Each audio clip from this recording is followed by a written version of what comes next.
In the name of Allah, the most merciful and the most gracious. Assalamu alaikum, honorable teacher and my dear classmates.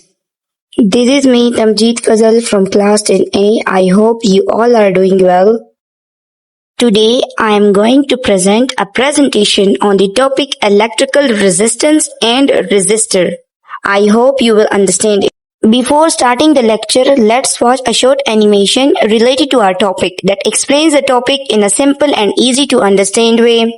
Now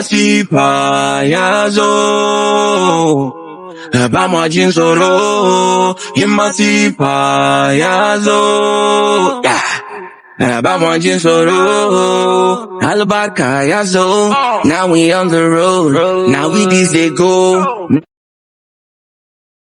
अब अगर resistance की बात करें तो resistance किसी भी कंडक्टर की ऐसी प्रॉपर्टी है जो कि अपोज करे, रेजिस्ट करे या रिड्यूस करे इलेक्ट्रिक करंट को।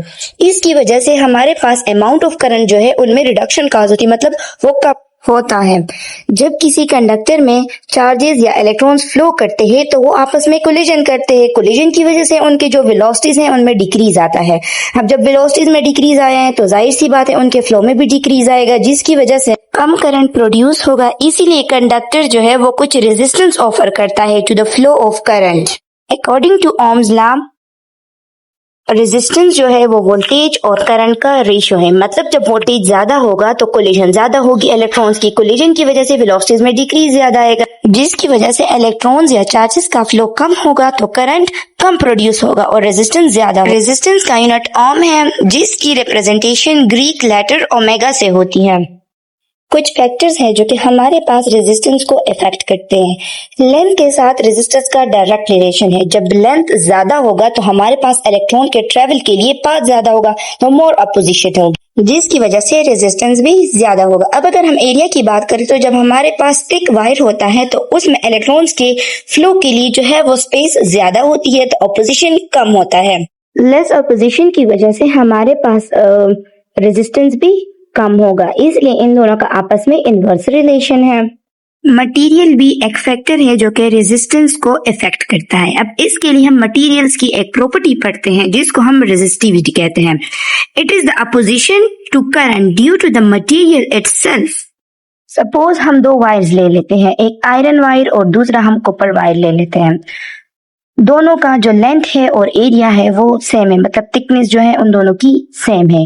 अब आयरन की ये एबिलिटी है कि वो करंट को ज्यादा अपोज करता है, मतलब उसकी रेजिस्टिविटी हाई है कंपेयर टू कॉपर वायर। तो इस तरह जो आयरन है उसमें जब रेजिस्टिविटी ज्यादा है तो उनका रेजिस्टेंस भी उनमें ज्यादा होगा और कॉपर में कम होगा। लास्ट वन टेम्परेचर है। जब हम मटेरियल को टेम्परेचर प्रोवाइड करते हैं तो उनके एटम्स वाइब्रेशन करते हैं।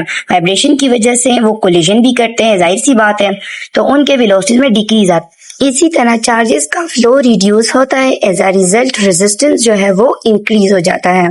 रेजिस्टर एक ऐसा डिवाइस है जो कि इन्हीं चार्जेस के फ्लो को क्या करता है, अपोज करता है। रेजिस्टेंस एक प्रॉपर्टी है कंडक्टर की, जबकि रेजिस्टर एक डिवाइस है जो कि यूज किया जाता है चार्जेस के फ्लो को कंट्रोल करने के लिए।